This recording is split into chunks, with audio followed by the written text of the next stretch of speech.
Hello aspirants, स्वागत है आपका डेली बाइट्स में। हम कर रहे हैं सीटेट के सीडीपी की तैयारी बहुत अच्छे से और बहुत जल्दी ही, जिससे कि बहुत कम टाइम में सारी चीजों का रिवीजन किया जा सके।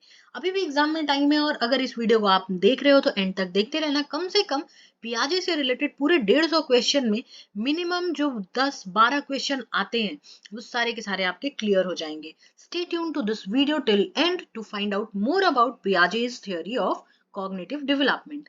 सबसे पहले पियाजे के बारे में समझते हैं कि जीन पियाजे एक चाइल्ड साइकोलॉजिस्ट हैं। उनका पूरा नाम जीन विलियम फ्रिट्ज पियाजे है, जो एक स्विस साइकोलॉजिस्ट हैं। स्विस, वो जिस जगह पे थे वो स्विस साइकोलॉजिस्ट हैं, जिनको जाना गया इनके काम को लेकर के। और इन्होंने चाइल्ड साइकोलॉजी पे इतना ज्यादा काम किया कि इनको फादर ऑफ चाइल्ड साइकोलॉजी भी कहा जाता है, क्योंकि जिस टाइम पे ये काम कर रहे थे, जिस टाइम फ्रेम में ये काम कर रहे थे, अपना एक्सपेरिमेंट कर रहे थे, उस टाइम फ्रेम में पता है जो बिहेवियरिज्म है वो बहुत ज्यादा पीक पे था। और बिहेवियरिज्म में हम एनिमल्स को स्टडी करते थे rather than actual human beings.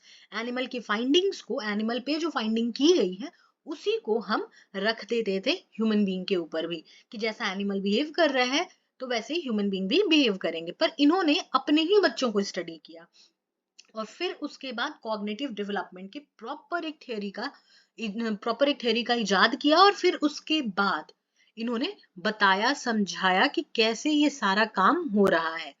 तो बेसिकली अगर इनके अनुसार हम बात करें कि अकॉर्डिंग टू पियाजे जो कॉग्निटिव डेवलपमेंट है, संज्ञानात्मक विकास है, वो क्यों होता है, तो सबसे पहला रीजन है बायोलॉजिकल मैच्योरेशन। आप जैविक रूप से धीरे 0 से 30, 40, 50, 60 बनते हैं, उसकी वजह से आपकी जो आयु बढ़ रही है उसकी वजह से आप हो रहे हो। क्योंकि ये हेरिडिटी को बिलीव करते थे ज्यादा, कि ये हेरिडिटी इंपॉर्टेंट है, इसीलिए इनको इनेटिस्ट भी बोला जाता है। साथ में इनका मानना था सोशल एक्सपीरियंसेस। सोशल एक्सपीरियंसेस मतलब आप कैसे दुनिया को ऑब्जर्व कर रहे हो, क्या चीजें देख रहे हो। और interaction with physical world, that simply means कि अगर मेरे आसपास अभी जैसा भी मौसम कर रहा है, अभी सर्दियां चल रही हैं नॉर्दर्न हेमिस्फेयर में, तो सर्दियों को ही लेकर के देख लेते हैं कि मेरे आसपास हीटर जल रहा है, मैं कंबल में बैठी हुई हूँ, या फिर मैं टेबल पे बैठी हुई हूँ, या फिर मैं चेयर लगा के बैठी हुई हूँ, जैसे भी बैठी हूँ।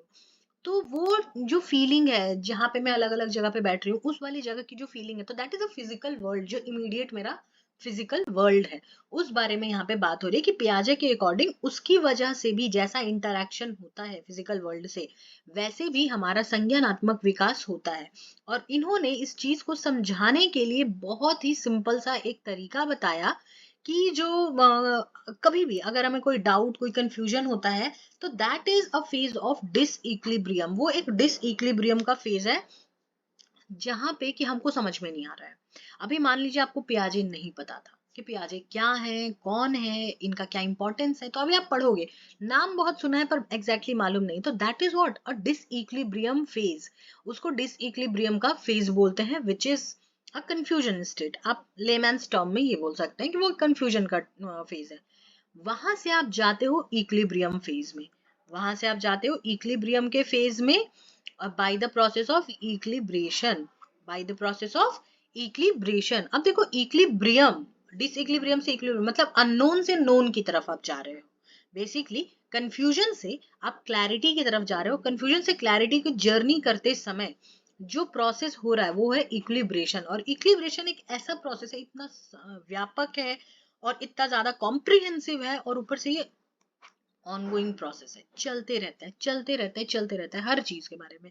जैसे मुझे एक सर्टेन चीज नहीं पता है, लेट्स से कि मुझे नहीं पता है कि फ्लाइट्स की टिकट या ट्रेन की टिकट, ओवरऑल टिकट्स कैसे बुक करते हैं, तो वो क्या है, एक डिस इक्विलिब्रियम की कंडीशन है। मुझे किसी ने बता दिया, हो गया इक्विलिब्रियम का कंडीशन।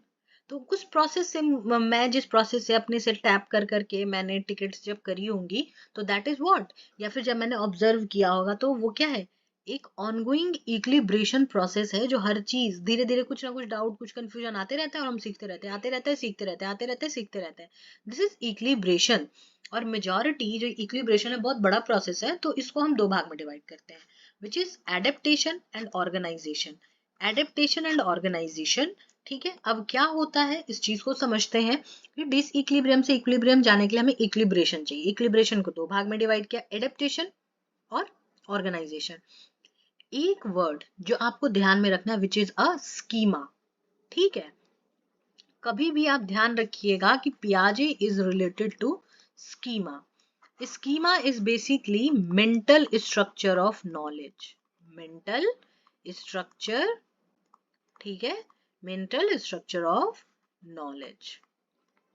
अब ऐसा हम क्या कह रहे हैं, इसका मतलब ये है कि अगर मैंने आपको बोला एप्पल, ठीक है, या बोला ऑरेंज, तो आपके दिमाग में आ गया. अभी एप्पल और ऑरेंज बोला तो दो तरीके के लोग हो सकते हैं यहाँ पे.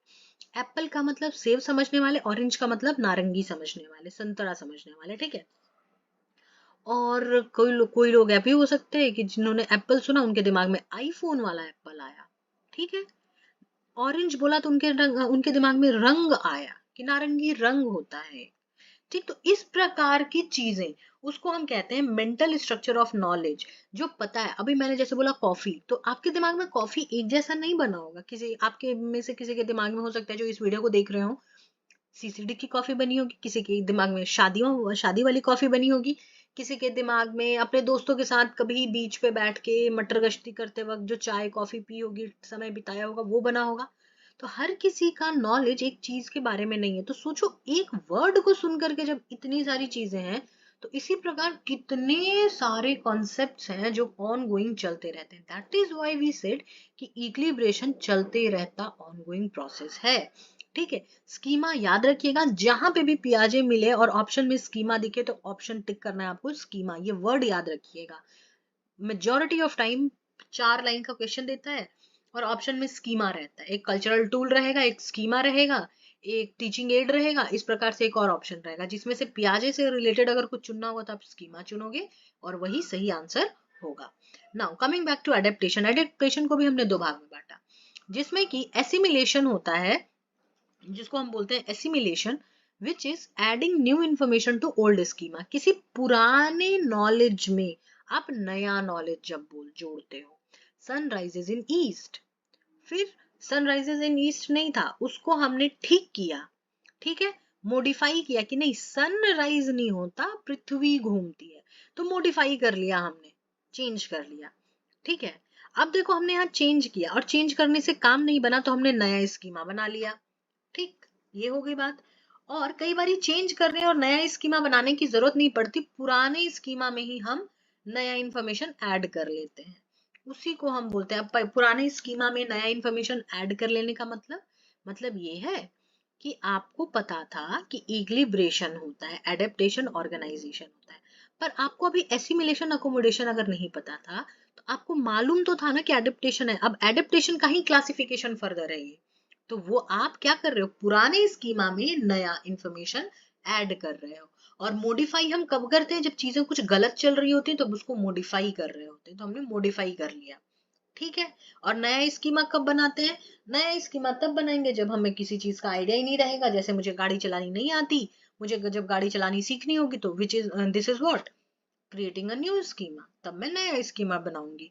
और ये नया स्कीमा, पुराना स्कीमा मॉडिफाई होते होते ऑर्गेनाइजेशन का प्रोसेस होता है, जब हम कैटेगरी वाइज ऑर्गेनाइज करते हैं स्कीमास को, प्रॉपर कैटेगरी बनाते हैं, उसमें रखते हैं कि सिंपली एक ऐसा कैटेगरी, जैसे कि एक शॉपकीपर की शॉप पे जाओ आप, कभी भी आप किसी भी जगह पे जाओ, मल्टी स्टोरे जो बिल्डिंग्स होती हैं या फिर मल्टीपर्पज शॉप जो होता है, उसमें देखना एक सेक्शन होगा जहाँ पे सारे शैम्पूज मिलेंगे, एक सेक्शन में ऑयल मिलेगा, एक सेक्शन ऐसा होगा जहाँ पे बॉडी केयर के प्रोडक्ट्स मिलेंगे, एक सेक्शन ऐसा होगा जहाँ पे ग्रूमिंग प्रोडक्ट मिलेंगे, जहाँ पे टॉयलेटरीज मिलेंगी. तो इस प्रकार अलग अलग सेक्शंस बनाया होता है. ऐसा तो नहीं होता ना कि बाथरूम की चीजें जहाँ पे हैं वहां पे आपको खाने की चीजें भी मिल जाती हैं.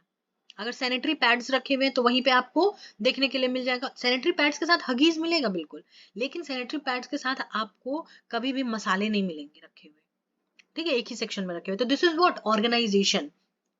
कैटेगरी वाइज हमारा दिमाग भी ऑर्गेनाइज करता है सारी चीजों को. जहां पे सोप रखा हुआ रहता है, वहां पे कभी भी आपको लिप बाम नहीं मिलेगा, लिप बाम का एक अलग सेक्शन होगा, वहां पे टंगा हुआ रहता है, वो मिलेगा. तो अलग अलग चीजें अलग अलग जगह पे होंगी. या फिर सोप जहाँ है वहां पे बिस्किट के पैकेट नहीं मिलेंगे, बिस्किट का पैकेट मिलेगा सेकंड रैक में हमेशा ही, चॉकलेट्स मिलेंगी थर्ड रैक में, ठीक है.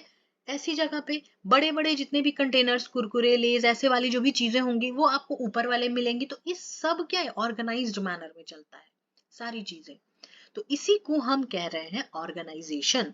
तो assimilation, accommodation, organisation, very important it is, because यहाँ इन दोनों जगहों से गत वर्षों में सवाल पूछे गए हैं, तो आप ये ध्यान रखेंगे। अगली बारी आती है कि भाई स्टेजेस इन्होंने बताए, 4 प्रकार के स्टेज बताएं, जिसमें सबसे पहला स्टेज है सेंसरी मोटर स्टेज, दूसरा है प्री ऑपरेशनल स्टेज, तीसरा कॉन्क्रीट ऑपरेशनल और चौथा और आखिरी है फॉर्मल ऑपरेशनल। अब देखो सेंसरी मोटर से हम शुरुआत करेंगे। सेंसरी मोटर स्टेज जन्म से 2 वर्ष की अवस्था तक हम बोलते हैं कि सेंसरी मोटर स्टेज है। बच्चा अपने सेंसेस पे काम करता है, चीजों को टच करके सीखता है, समझता है, रिफ्लेक्सेस उसके खत्म होने शुरू हो जाते हैं और वो अपने सेंसेस पे थोड़ा ज्यादा काम करना शुरू कर देता है। ठीक है, गोल डायरेक्टेड बिहेवियर शो करते हैं ये। गोल डायरेक्टेड बिहेवियर का मतलब क्या है कि अगर कोई बॉल जा रही है दूसरी तरफ तो वो उसी तरफ भाग जाएंगे अगर उनका ध्यान चला गया है तो। डिफर्ड इमिटेशन होता है, वो लोगों को इमिटेट करते हैं।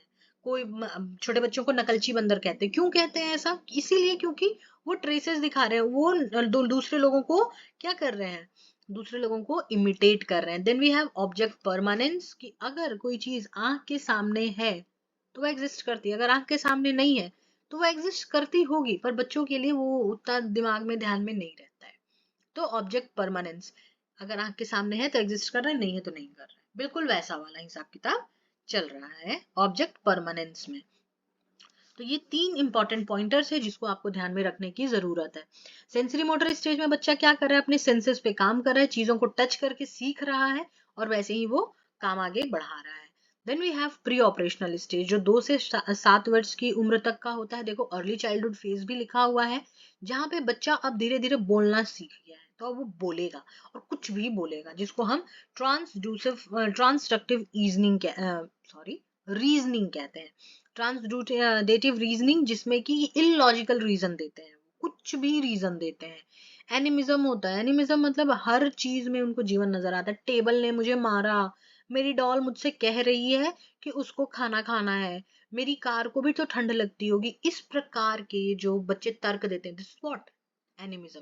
हर चीज में वो निर्जीव वस्तु में भी जीवन मान रहे हैं, विच इज एनिमिज्म।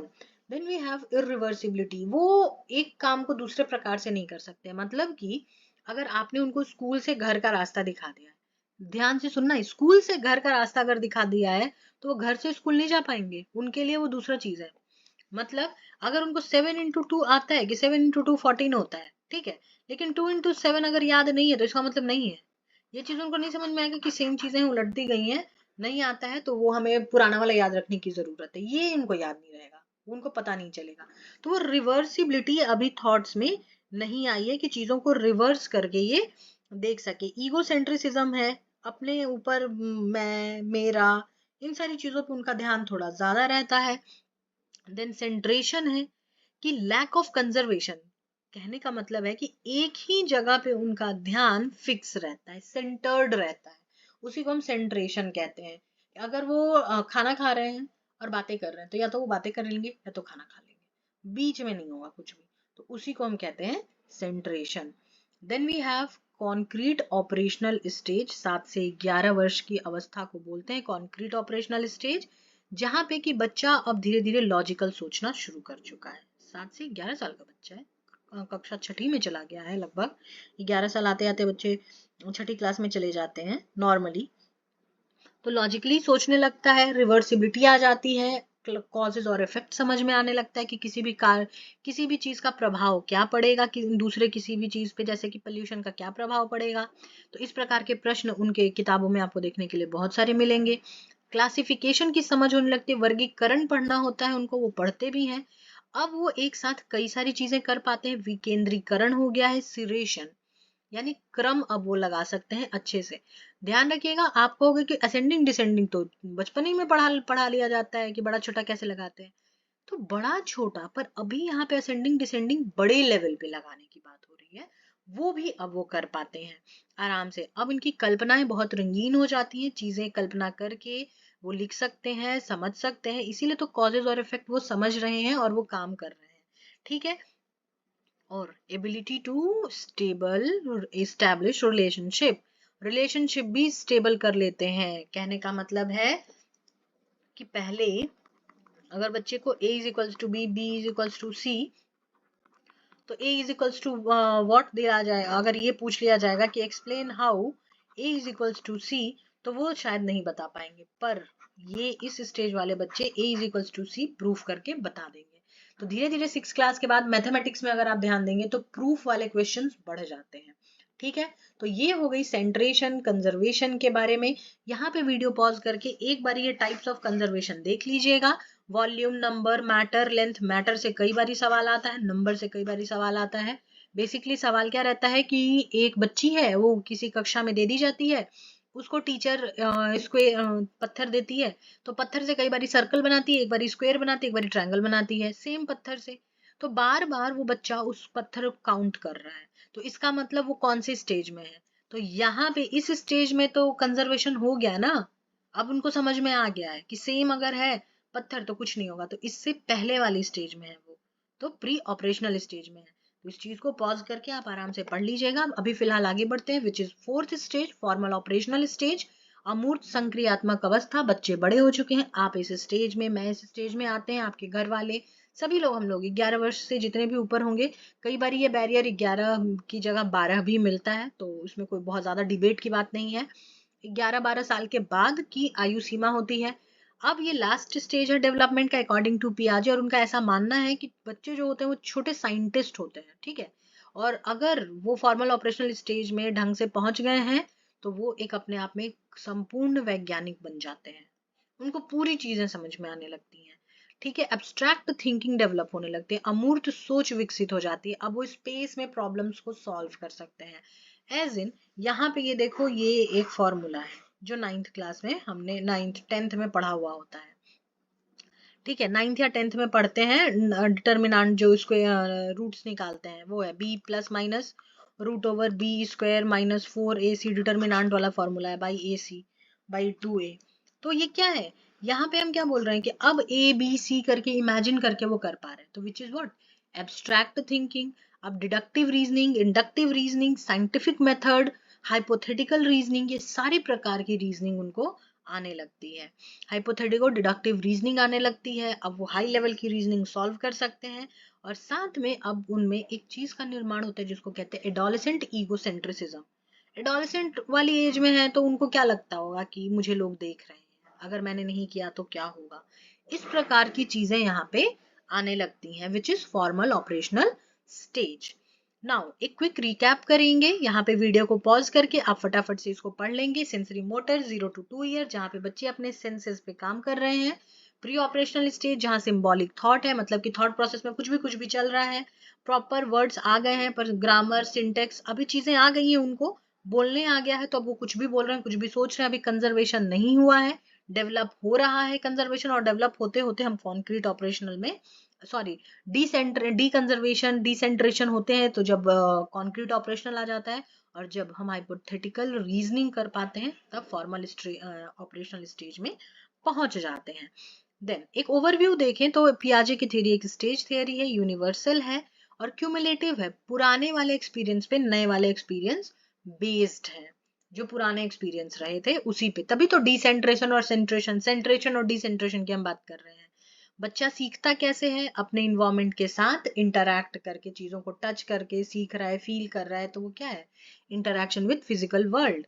बच्चे को वो मानते हैं क्या, एक छोटे साइंटिस्ट हैं जो क्यूरियस होते हैं और वो अपनी मर्जी से सीखते हैं, और उनका ऐसा मानना है कि he believe that children are born with cognitive mechanism, वो अपनी बुद्धि के साथ एकदम जन्म लिए हुए हैं, उनको छोड़ दिया जाए तो वो सीख जाएंगे, वो अपने आसपास चीजों पे जैसे जैसे टच करके फील करेंगे, इंटरैक्ट करेंगे, तो वो धीरे धीरे धीरे धीरे समझ जाएंगे।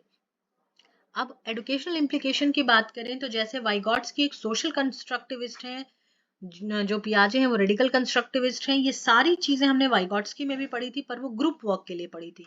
यहाँ पे इंडिविजुअल की बात है।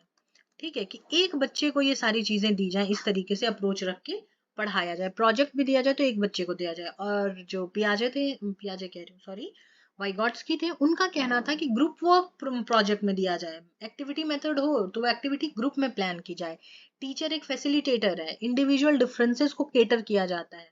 और यहाँ पे एक चीज, बार बार मैं क्लास 6 का क्लास 7 का एग्जाम्पल ले रही थी, एक चीज आप समझ पाए, I was talking about cognitive level के रेडीनेस टू लर्न के बारे में, कि बच्चा जब तक उस कक्षा में उस लेवल तक पहुंचेगा नहीं, उन चीजों को समझ नहीं पाएगा।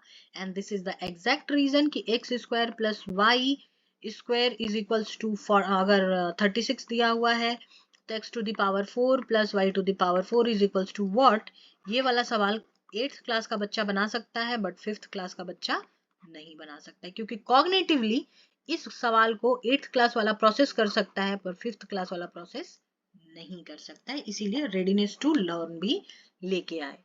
देन अब कुछ है आगे पढ़ना है तो उसकी आलोचनाएं तो होंगी। तो सबसे पहला आलोचना तो यही है कि इन्होंने कल्चर और सोसाइटी के इन्फ्लुएंस को इग्नोर कर दिया।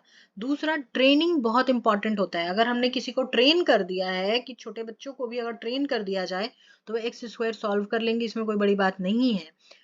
बच्चों के कई सारे बच्चे के पेरेंट्स जो होते हैं उनको अबेकस की क्लास देते हैं, जिससे कि बच्चा मैथमेटिक्स के कैलकुलेशंस कर पाए। छोटा बच्चा बड़े बड़े कैलकुलेशंस कर रहा है, तो this is what a training. Biological maturation की बात इन्होंने इतनी ज्यादा की कि सिर्फ बायोलॉजिकल मैच्योरेशन ही किया, तो अकेले बायोलॉजिकल मैच्योरेशन नहीं होता, यूनिवर्सैलिटी नहीं होती। अगर कोई भी चीज है, तमिलनाडु का बच्चा जैसे उसका बुद्धि होगा, वैसे ही झारखंड का बच्चा और वैसे ही हमारे अरुणाचल प्रदेश का या नागालैंड का बच्चा नहीं होगा। इन सब की बुद्धिमत्ता और बुद्धि की क्षमता में डिफरेंसेस होंगे, क्योंकि उनकी कल्चर और सोसाइटी का उन पे इफेक्ट बहुत ज्यादा पड़ेगा। कोई भी डेवलपमेंट स्टेज में नहीं होता, तो ये तो और सबसे बड़ा क्रिटिसिज्म है कि भाई स्टेज में डेवलपमेंट नहीं होता। बच्चों की कैपेसिटी को इन्होंने सबसे कम आंक लिया और बड़ों की कैपेसिटी को ओवर एस्टिमेट कर दिया कि अब बड़े हैं तो वो कर ही लेंगे।